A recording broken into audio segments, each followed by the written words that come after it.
శ్రీమాత్రే నమః. మహాగణాధిపతయే నమః. ఎప్పుడు గ్రహణం సంభవించినా అది సూర్యగ్రహణమైనా చంద్రగ్రహణమైనా ధర్మశాస్త్ర విధులను అనుసరించి తీరాలి హిందువులందరూ. గ్రహణ స్పర్శ కాలానికి సచేలే స్నానమాచరేత్. కాబట్టి తప్పనిసరిగా అందరూ స్నానం చేయమని శాస్త్రం చెప్తుంది. అంతేకాదు గ్రహణము పూర్తిగా వెళ్ళిపోయిన తర్వాత, ఆ గ్రహణము విడిచిన తర్వాత కూడా సర్వ వర్ణముల వారు కూడా తప్పకుండా విడుపు స్నానం చేసి తీరాలి అని శాస్త్రం చెప్తుంది. ఇది భార్గవ అర్చన దీపిక అనేటువంటి గ్రంథం ఎలా ప్రకటించిందంటే, అలా గనక గ్రహణ విడుపు స్నానము చేయకపోతే మళ్ళీ తదుపరి వచ్చే గ్రహణము దాకా వారికి సూతకము ఉంటుంది. అలా సూతము కలవాడవుతాడు హిందువు అని ఈ భార్గవ అర్చన దీపిక ప్రతిపాదన చేసింది. గ్రహణ స్థానములన్నీ కూడా వాటికేమీ మంత్రములతో పని లేదు. అమంత్రక స్నానం అనే మనకు ధర్మశాస్త్ర ప్రతిపాదన స్మృతి రత్నావళిలో దీనికి సంబంధించిన విషయాన్ని స్మృతికర్త తెలియచేశారు. కాబట్టి భగవన్నామాన్ని మనసులో స్మరిస్తూ దేశకాల సంకీర్తన చేసి స్పర్శస్థానం, గ్రహణ స్పర్శస్థానం తప్పనిసరిగా చేయాలి.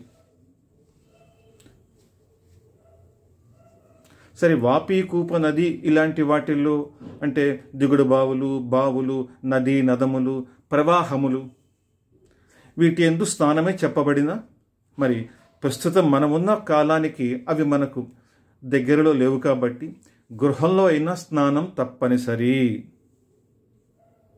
గ్రహణ మోక్ష స్నానం తప్పక ఆచరిస్తూ ఆరోగ్యం బాగా ఉన్నవారందరూ కూడా చన్నీటి స్నానం చేయమని, ఒకవేళ ఏదైనా కించిత్ అనారోగ్యంతో దేహం చన్నీటిని భరించకపోతే ఉష్ణోదకముతో అయినా సరే స్నానము చెయ్యమని చెప్పబడింది. మాధవీయమునందు శంకుడు దీన్ని చెప్పారు. కాబట్టి స్నానము ఎంత ముఖ్యమో హిందువులు గ్రహించగలరు. చాలా విశేషాలు చెప్పారు. చంద్రుడు రాహుగ్రస్తుడైనటువంటి చంద్రగ్రహణం అయితే గోదావరి నదీ స్నానము చాలా విశేషము. సూర్యుడు రాహుగ్రస్తుడైతే నర్మదాది స్నానములు మరీ విశేషమని మార్కండేయ మహర్షి ప్రతిపాదన. కాబట్టి హిందువులు తమ గృహాల్లోనే హరినామ ఇష్టదేవతా నామస్మరణతో మనసులో గనక స్మరణ చేస్తూ స్నానం చేస్తే తత్ఫలితాన్నే పొందుతారు. చంద్రగ్రహణమునకు మరొక విశేషాన్ని చెప్పింది శాస్త్రం. సముద్ర స్నానం చేసినట్లయితే మామూలుగా చేసే స్నానానికన్నా 6 రెట్లు పుణ్యఫలాన్ని పొందుతారయ్యా అని ప్రభాసఖండం అనేటువంటి ధర్మశాస్త్రము నిరూపించింది. ఇలా మనము అనేక వైభవాలు స్నానాన్ని గురించి తెలుసుకుంటూ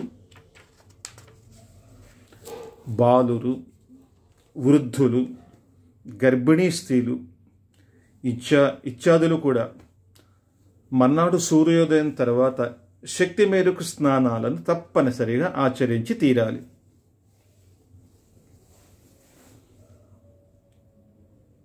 ఇంకా గ్రంథంలో ఒక ముఖ్య విషయం, ఇది హిందువులు వింటే ఈ స్నాన వైభవం ఎంత గొప్పదో మనకు తెలుస్తుంది. గ్రహణము ప్రారంభం అవ్వగానే ఎవరైనా సూతకాల్లో ఉంటే జాత అశౌచము, మృత అశౌచము సంప్రాప్తించినటువంటి హిందువులకు కూడా గ్రహణము ప్రారంభంగా కాగానే వారికి ఆ సూతకపు అశౌచం నివారణై వైదిక కర్మానుష్ఠ యోగ్యత సిద్ధిస్తుంది అని మనకు శాస్త్రం. అంతేకాదట రజస్వలైనటువంటి స్త్రీలైన స్నానము చేసి తీరాలి ఈ సమయంలో అంటూ సూర్యోదయ నిబంధన గ్రంథములో ఈ వివరాలు మనకు అందుతున్నాయి. ఎంత లోతైన విషయం చూసారా, ఎంత విస్తృతంగా స్నానం గురించి మన హిందూ శాస్త్రాలు అందిస్తున్నాయంటే హిందువులు నిర్లక్ష్యం చెయ్యకుండా ఆచరిస్తే ఎంతటి సత్ఫలితాలని పొందుతారు. గ్రహణాది నైమిత్తిక విషయాలలో రజస్వలైనటువంటి స్త్రీ కూడా స్నానం తప్పక చెయ్యాలి. వారు జల్లెడ లాంటిది ఒకటి ఏర్పాటు చేసుకొని ఆ పాత్రలను అడ్డు పెట్టుకొని వేరే జలంతో, గృహంలో అందరూ వాడే జలం కాకుండా విడిగా వారికి ఇచ్చినటువంటి జలంతో స్నానం ఆచరించమని మితాక్షరోక్తి. ఇన్ని విశేషాలను మనం హిందువులు స్నాన గ్రహణ వైభవాన్ని కనుక తెలుసుకుంటే ఏ హిందువైనా తెలివిగలవాడు దీన్ని వదులుకుంటాడా?